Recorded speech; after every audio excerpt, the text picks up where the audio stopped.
Good evening. Thank you for joining us on Weekend File.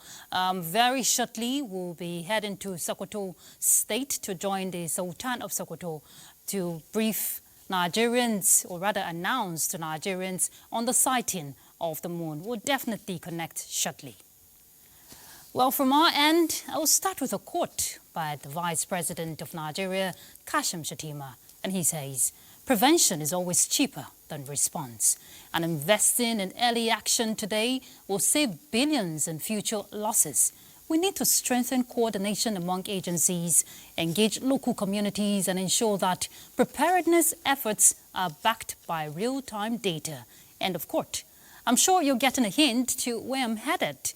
For a nation like Nigeria, where disasters are inevitable, a recurring decimal, especially flooding, a natural hazard that keeps wreaking havoc yearly because of its devastating consequences on communities. No doubt, the human and economic toll of floods across the country has become unbearable. Therefore, taking proactive measures to mitigate disaster in the aspect of preparedness and response now mandatory. Recently, the federal government announced that Nigeria has moved its flood response from reactive disaster relief to proactive preparedness with the launch of the Anticipatory Action Task Force on Floods. The initiative aligns with global frameworks by leveraging technology and collaboration. Well, some experts say enhancing coordination for early preparedness against response is crucial before the rains begin. The National Emergency Management Agency has a task ahead towards implementing strategic plans to prevent flood disaster by initiating a proper disaster management in order to avert severe impact of flooding across the country. On Weekend File tonight, we will be looking at proactive measures ahead of the 2025 flood, and our guest is Mr. Onimode Abdullahi Bandele. He's the Director, Planning, Research and Forecasting from NEMA. We'll also bring you situation reports from across the country. Thank you once again for joining us. I'm Ruth Aguele. First, let's bring you the news.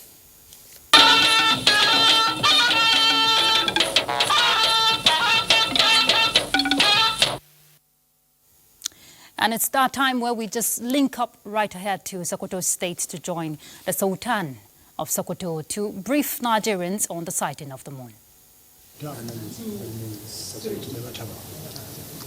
أعوذ بالله من الشيطان الرجيم بسم الله الرحمن الرحيم وصلى الله على النبي الكريم.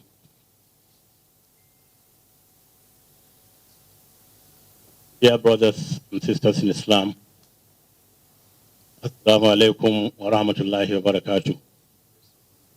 Today, 29th day of March, 2025 AD, equivalent to 29th day of Ramadan, 1446 after the hijrah of our most noble leader, Prophet Muhammad sallallahu alayhi wa sallam, brings us to the end of 1446 Ramadan fast. Today, the 29th day of Ramadan, we received reports from various Muslim leaders and organizations such as Sheikh of Borno, Emir of Dutse, Emir of Argungu, Emir of Maru, Emir of Daura, the Emir of Zazzau, and also the leadership of the Jibwis in Jos, of the confirmation of the sighting of the new moon of Shawwal 1446 after the hijrah of our most noble leader. Therefore, tomorrow, 30th March 2025, makes it first Shawwal 1456 after Hijrah, and also the Eid al-Fitr day. May Allah subhanahu wa ta'ala, His infinite mercy and blessings, grant us all the privileges He offered His creations, His servants who worship Him fervently in the month of Ramadan. May He grant us Al-Jannah Firdaus without Hisab. And we continue to pray for all our leaders, both at the federal, state, and local government levels, for Almighty Allah to guide them aright, to strengthen them, to work for our dear country, Nigeria. And as we prayed for them during the month of Ramadan, may Allah accept our honorable prayers for them to become better leaders in this our great country. We also urge all Muslims, wherever we are, to continue to live in peace with one another, continue to pray for our leaders. You need to be the best you can be for all the creations of Almighty Allah that He put us together in this blessed country, Nigeria. As we witness the months of Ramadan that have come and gone today, may He in His infinite mercy grant us many, many more years of witnessing many, many months of Ramadan, continue to worship Him in the best way possible. He grant us all our wishes. May He bring peace and stability to our great country, Nigeria. May our leaders fear Almighty Allah always and serve Him through serving our people. May we continue to live in peace with one another. I wish you the best of Eid tomorrow. And I say Eid Mubarak to all our dear Nigerians. Wassalamu alaikum wa rahmatullahi wa barakatuh. All right. Congratulations to our Muslim brothers and sisters for Eid al-Fitr and for the completion of Ramadan. Time to celebrate, right? We turn to the issues on the news tonight. St. Kitts and Nevis is seeking to establish greater ties with African countries, and it is choosing Nigeria in particular. Prime Minister of the Caribbean country, Terence Michael Drill, declared this intention when he visited President Bola Tinubu in the State House. Let's hear from State House correspondent Musbahu Donwahab. Prime Minister of St. Kitts and Nevis, Terence Michael Drill, was an unusual visitor to the State House this Saturday. Happy birthday. Thank you very much. His country is a dual island nation of less than 50,000 human population between the Atlantic Ocean and Caribbean Sea. But then, Mr. Drill is on the continent to draw attention to his country. Leveraging his visit to Nigeria for an investment summit, the Prime Minister demonstrated his seriousness in his discussion with President Bola Tinubu. He is inviting Nigerian investors to his country for business opportunities. Trying to inspire our people here to come to the Caribbean to invest so that we can, of course, work together closer as a region, as two regions, but really we are all connected by blood. Specifically, which areas are you looking at to invest in or to cooperate with Nigeria? So I'm looking at the area of agriculture and food security. And as Mr. President said, food sovereignty is quite important. And so we have contacted a number of firms here in Nigeria to consider coming to St. Kitts and Nevis or the wider Caribbean. We are looking at energy as well as logistics and transport and trade. And so we have discussed a number of other areas, areas of education and so forth. But there are areas within those ones that I just mentioned that we are seeking at this particular time. For President Bola Tinubu, this is another opportunity to expand the net for investments and international partnership. It's excellent, very great opportunity for Africa to, connect widely, and Nigeria in particular, to strengthen our bilateral relations and examine and exploit all the economic opportunities that is available to all so that I can achieve more for ourselves. Thank you very much. St. Kitts and Nevis, which got independence in 1983, is the world's smallest sovereign federation, hoping to expand its economic opportunities. From the State House, Musbah and Wahab, NTA News. And yes, we didn't forget. It is a day loaded with love, smile, and thanks for the first family, as President Bola Tinubu clocks 73.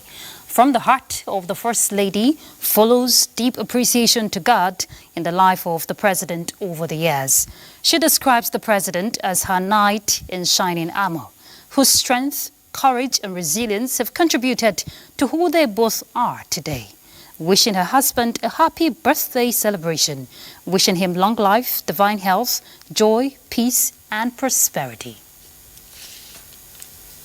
Well, some say age is just a number, while others believe the attainment of a numerical milestone offers a unique opportunity to measure one's journey against predetermined goals. For President Bola Tinubu, his journey has been one of a skilled navigator in the path of life.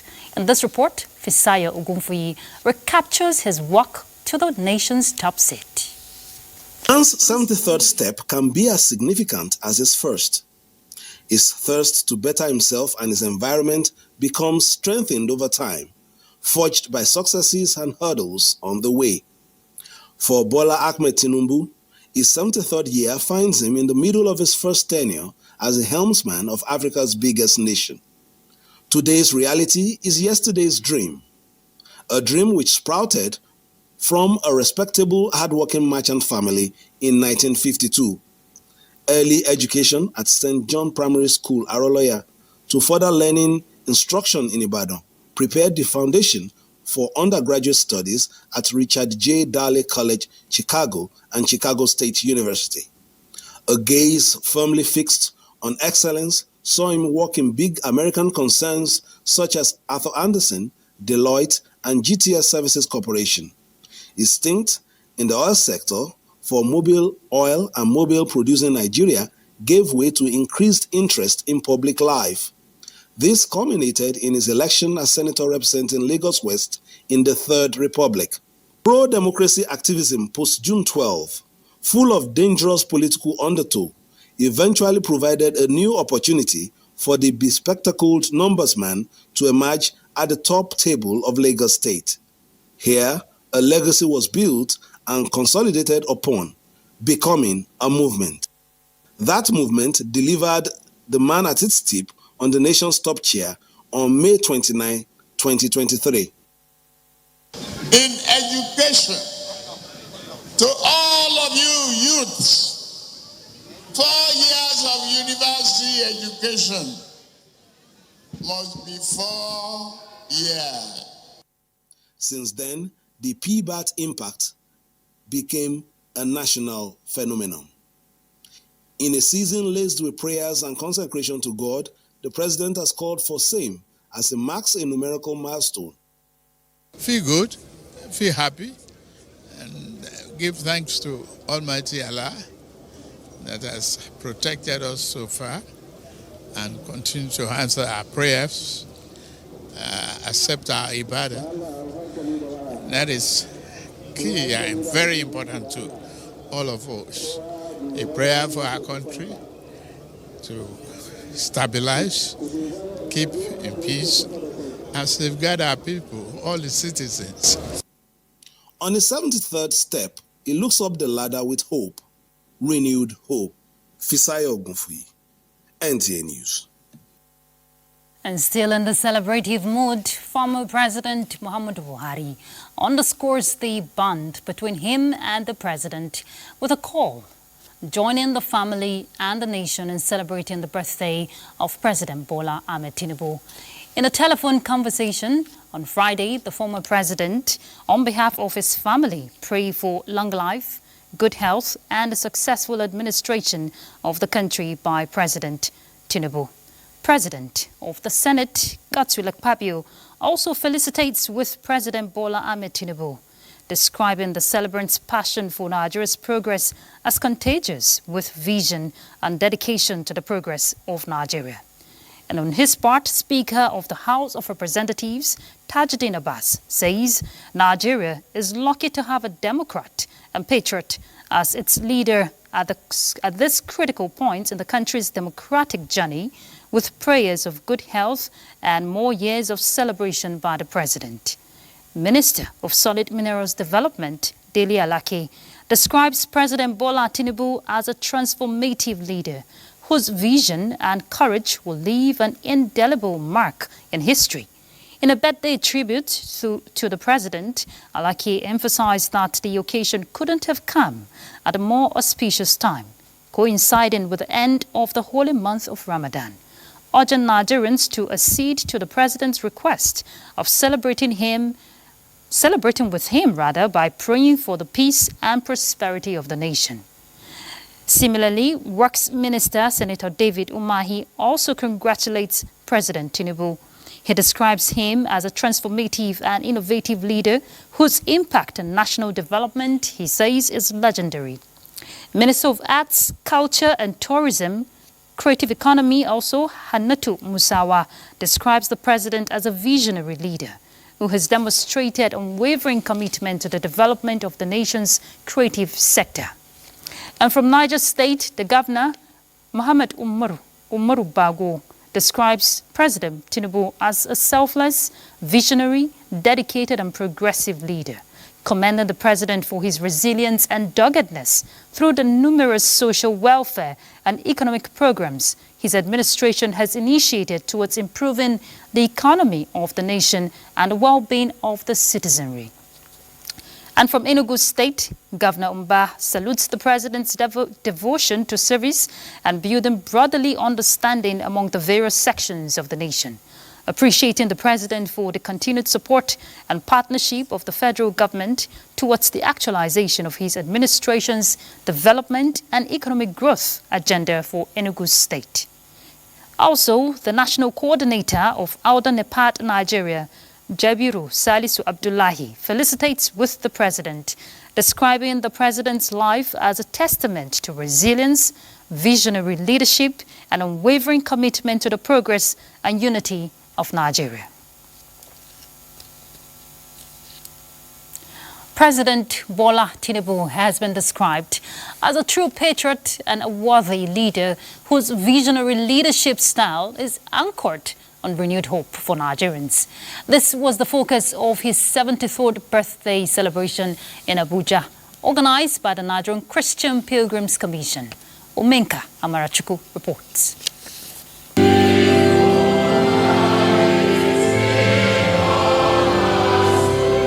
That song, "Oh God, our help in ages past, our hope for years to come," ushered in the 73rd birthday celebration held for President Bola Tinubu as notable Nigerians gathered to celebrate a man whom they say have devoted his time to the service of the nation, as well as nurturing a sense of brotherhood among Nigerians.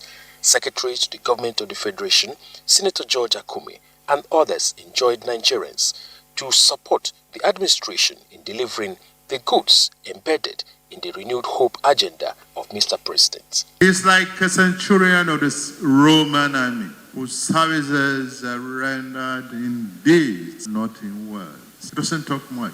He's a doer. Continue to pray for him. At 73, I see him starting afresh to the glory of God. It's a blessing to our country, and it's a time that we should continue to thank God for his life, because he's a fulfilled man. And God is using him to turn things around for the best for our great nation. And we believe that as we keep praying for our president, Bola Tinubu, that we're going to see more improvements, more infrastructures, and we're going to see more progress in our nation. Prayers were also made for unity and national coexistence among Nigerians. In Abuja, Omeka Marachuku, NTA News. Away from the birthday celebration, as Ramadan gradually comes to a close, Muslims are required to make a charity payment known as Zakat al-Fitr before Eid al-Fitr, the feast marking the end of the fasting. Now, this donation is made to the less fortunate and those in need. Tokpe Alabi in this report takes a look at the significance of Zakat al-Fitr in Islam. قد أفلح من تزكى وذكر اسم ربه فصلى. Zakatul Fitri or Jaka is a religious duty considered obligatory for every Muslim, regardless of age or gender, who has the means to give at the conclusion of Ramadan. Traditionally, 1 sa'a or 4 mudu of staple food in one's area, estimated to be about 14 tins or 2.5 to 3 kilograms, is given. Examples of staple food include rice, wheat, maize, beans, millet, or dates. This Zakat al-Fitri, we were encouraged to give it out 2 or 3 days before Salah Day. And you pay Zakat al-Fitr, by the head of the family will pay on behalf of all his members, the members of the family that are living under him. The reason behind it is that Allah wants all of us to make ourselves happy on the day of Eid al-Fitr. We don't just give at Zakat al-Fitr and go to sleep till next year. It is something we do for the next 11 months on voluntary and individual level. Zakatul Fitr emphasizes the communal aspect of charity and the responsibility of Muslims to continue to contribute to the well-being of others, fostering a sense of unity and compassion. In Abuja, Tokwe Alabi, NTA News.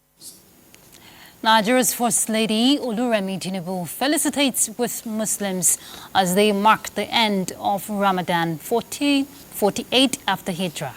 The First Lady prays that Almighty Allah accepts their fast, supplications and good deeds and reward them abundantly for their dedication and sacrifice.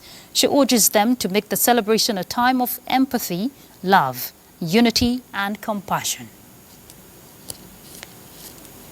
And talking politics, early planning, they say, is key in politics, and the APC already preparing ahead of 2027 as the member representing Ikeja Federal Constituency, James Faleke, justifies the performance of the renewed hope agenda of President Tinubu with the inauguration of On the March Again 2027 project to galvanize support for continuity of the administration's blueprint. It was a brief session with only one agenda on the table, and that is the inauguration of On the March Again 2027 with political strategists of the APC extraction as members. Now the drum is getting louder with echoes of continuity for progress of the renewed hope agenda beyond 2027. The group underscored the rising profile of the administration with performances that match results. And we are now being given opportunity to serve. Please serve well. Let Nigerians feel the impact of our service. He said he wants to reform the country. And to God be the glory. Now, today, we are better off. Nigeria is better off. Our debt service is low. We are no longer printing money as it used to be. We have stopped importing PMS, stopped exporting crude to bring in PMS. That alone is enough to vote for everybody. Prominent APC chieftains appreciated the choice of members of the political group and pledged total solidarity and commitment to the national project, expressing optimism that on President Bola Ahmed Tinubu's mandate, the pendulum will swing. In Abuja, Abubakar Akwanga, NTA News. In other news, President Bola Tinubu has signed the Investments and Securities Bill 2025 into law, repealing the Investments and Securities Act number 29 of 2007. This landmark legislation strengthens the Nigerian capital markets legal framework, enhances investor protection, and promotes market integrity, transparency, and sustainable growth. Key highlights of the Act include enhanced regulatory powers for the SEC, aligning with international best practices and benchmark global securities regulators. The Act also introduces provisions exempting transactions facilitated through financial market infrastructure from general insolvency laws. It also contains a new part providing for the regulation of commodities exchange and warehouse receipts. The SEC's Director General, Dr. Emoimotimi Agama, lauded the President's assent, stating that the ISA 2025 reflects a commitment to building a dynamic, inclusive and resilient capital market. All right, we'll take a break now. When we come back, we'll start our conversation on proactive measures to be taken ahead of the 2025 flood. Stay tuned. Thank you for staying with us. The yearly exercise of adopting strategies in the prevention and mitigation of likely devastation occasioned by flooding have continued with focus on the seasonal flood predictions. Ilyasu Aliyekubo examines the efforts so far. The dynamics of flood devastation, year in, year on, require high-level collaboration to initiate mitigation strategies to reduce its effects on human lives. 2025 may have its peculiarities in terms of flood devastation, which require a proactive approach by the National Emergency Management Agency, NEMA, to prevent further escalation of the likely devastation. In view of this, NEMA has convened a strategic stakeholders meeting that brought together experts in the business of disaster management aimed at strengthening multi-sectoral preparedness, response, and recovery efforts. The complexity of the disasters, the DG NEMA said, requires fostering interagency collaboration through structured fora to effectively manage the situation. This ECF is convened to provide the needed platform for principal actors in disaster management to collectively and critically evaluate all the activities related to preparedness, mitigation, and response undertaken by relevant agencies at the federal, state, and local government levels. This gathering is to trickle down to various SEMAs in the state. Make sure that what you get from here is transferred to the state, so that at the end of the day, we'll be able to get the best in this climate prediction. The 2025 seasonal climate predictions are expected to have high-intensity rainfall in May to June, and these may likely result in flash floods in the coastal cities. In Abuja, Ilyasu Aliyakubu, NTA News. Well, let's bring in our guest. We have in the studio Dr. Onimode Abdullahi Bandele. He's the Director of Planning, Research and Forecasting from the National Emergency Management Agency. Thank you so much for joining us, Dr. Bandele. Thank you for having me. Good evening, viewers. All right. Going by the report we've seen and, of course, what is happening, or rather what is being anticipated that will happen, talking about the 2025 flood, I want to believe NEMA is getting its act together. But you tell us, how prepared is NEMA in enhancing the management of it? Thank you very much. Just like the initial report showed, as soon as the seasonal climate prediction was released by NIMET, NEMA went into action. We convey an emergency consultative forum of all stakeholders, including SEMAs. We started with the after-action review of 2024 response. We had a 2-day brainstorming session to bring out the climate-related implication of the seasonal climate prediction.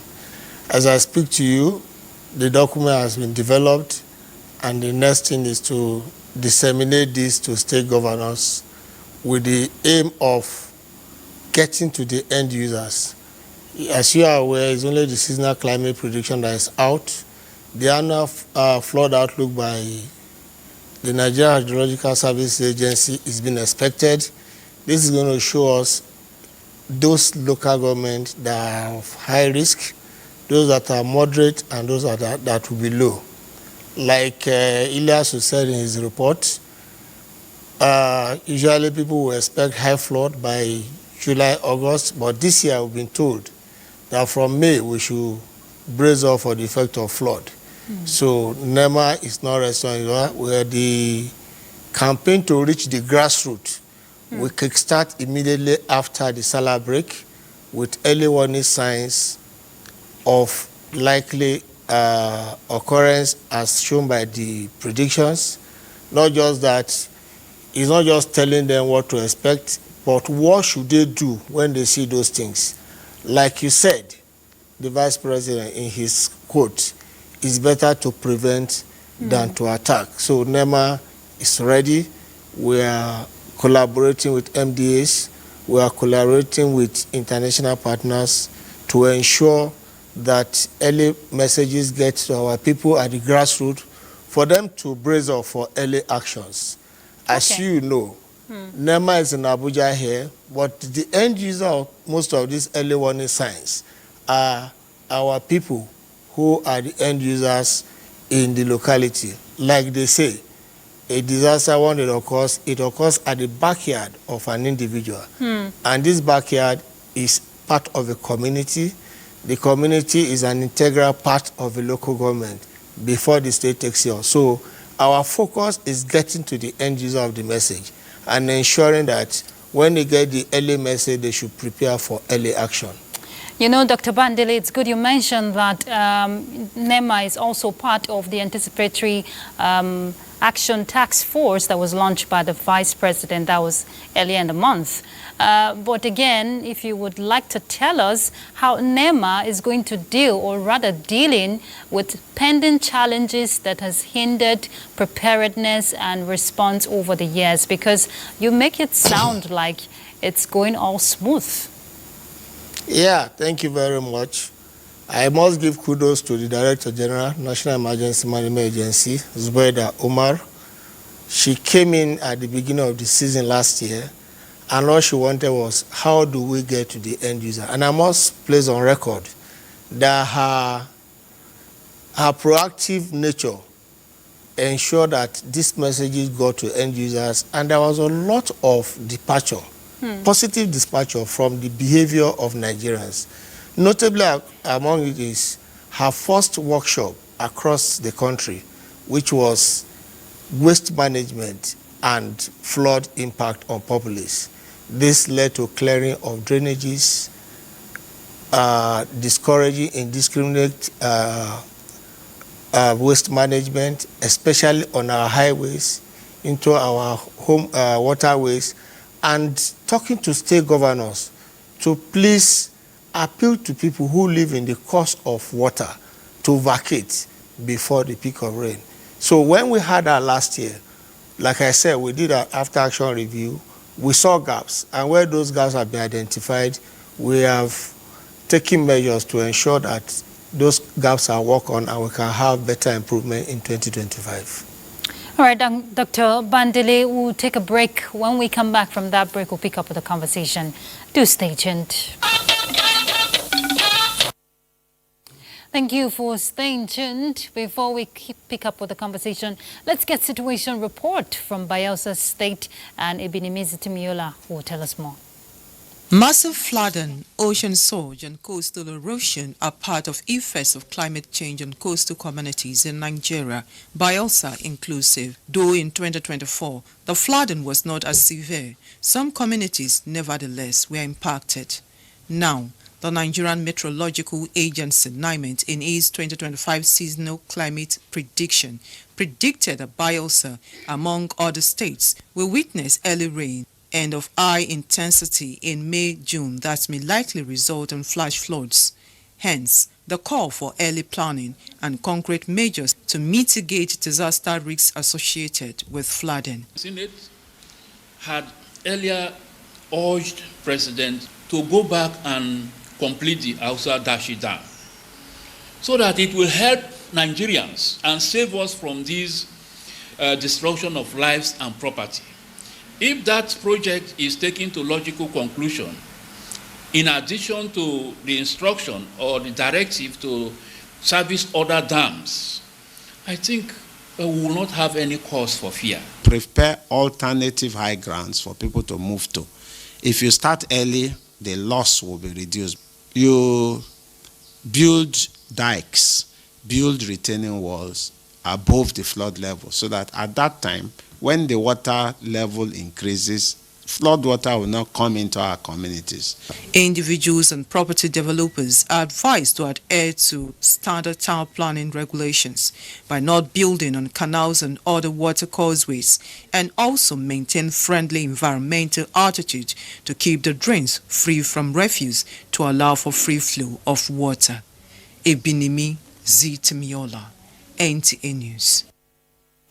All right, Dr. Bandele, I want you to tell us how the agency is building synergy with state government to ensure prompt and accurate emergency response.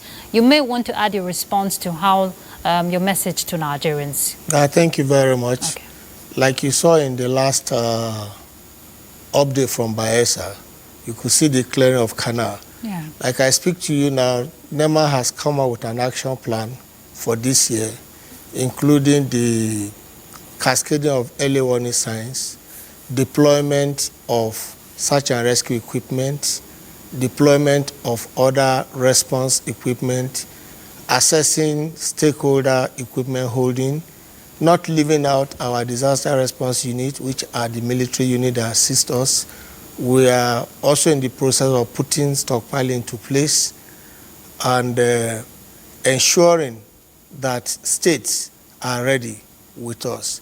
These messages are not just going to rest with us in Abuja here. Yeah. We are working with our 17 sub-national outposts to ensure that these messages get to the state government. The collaboration and the cooperation is ongoing and is going to be more vigorous as the year progresses.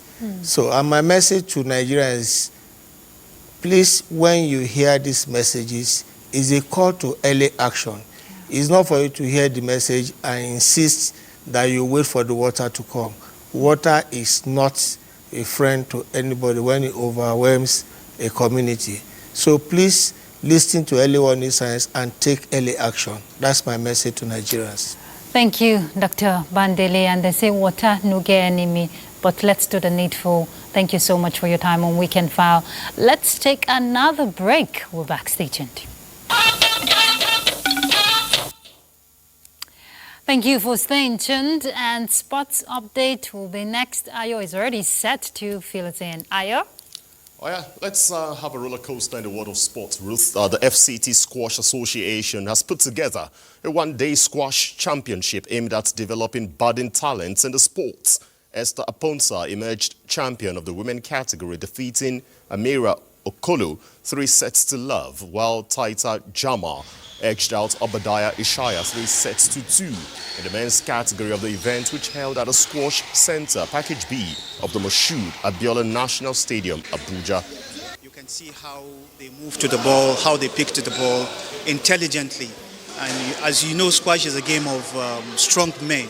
If you are not strong, you will not be able to play squash. And you can see how they exhibited that strongness, the stamina involved. And you can see the display. It's very interesting. Presently, I'm Abuja #1 female, but I don't want to stop there. I want to keep going to become Nigeria #1. So that's the dream of the game. Last time we played was 3-1, and today it's 3-2. So at least there is an improvement from his side. So, but I didn't give him a chance so that to win the game. In football, Crystal Palace won a 6th successive away match across all competitions without conceding, with a 3-0 victory over Fulham at the Craven Cottage to send them through to the semi-finals of the English FA Cup for the 3rd time in the last 9 years. Eberechi Eze, Ismail Assar and Eddie Nketiah were all on target for the Eagles, who are in search for their first English FA Cup title after they lost the final to Manchester United in 2016. Now in tennis, Novak Djokovic remains in contention for his 100th career title and will now face Jakub Mensik in the final of the ATP 1000 Miami Masters. The 37-year-old Serb, who is the oldest man to reach the final of this event, outclassed Grigor Dimitrov 6-2, 6-3 to extend his record to 13-1 against the Bulgarian. Jakub Mensik, on the other side, put up a shocking 7-6, 4-6, 7-6 victory over American Taylor Fritz in the second semi-final. And that's your sports. It's back to Ruth. Thank you, Ayo. President Bola Tinubu this evening had a special iftar, breaking a fast with some selected guests at the State House. At the event, which also happens to be the last day of this year's Ramadan fast, Vice President Kashim Shettima and his wife, Nana Shettima, joined the first family for the iftar on the 73rd birthday of the president. We'll bring you full details in subsequent bulletin. The Federal Ministry of Health and Social Welfare and Nigeria's medical community condoles with the management and staff of the National Orthopedic Hospital and the family of Dr. Alimi Mustafa. Coordinating Minister of Health and Social Welfare, Professor Mohammed Ali Pati, described Dr. Alimi as a dedicated physician whose devotion and skilled hands brought healing and hope to many. His professional journey reflected a life anchored in purpose, humility, and compassion, virtues that speaks deeply to the spirit of true service. His passing is a profound loss to the health sector. It's the season of love as the Muslim faithful completes the spiritual exercise. In this regard, the Nigerian Television Authority brings you the joyous spirit of Eid al-Fitr, the festival that marks the end of Ramadan's sacred month of fasting and spiritual reflection. By 9 a.m. tomorrow, from the bustling streets of Lagos to the serene landscapes of Sokoto and all the parts of the country, be sure that NTA will be giving exclusive coverage of this year's celebrations. We'll take you to the grand prayer grounds. We'll also showcase beautiful cultural displays and bring you heartwarming stories of generosity that defines the blessed season. So please stay tuned to the Nigerian Television Authority, 9 a.m. You keep that date with us for this special Eid live coverage. And that's Weekend File. Thank you for being part of it. I'm Ruth Aguele. Good night.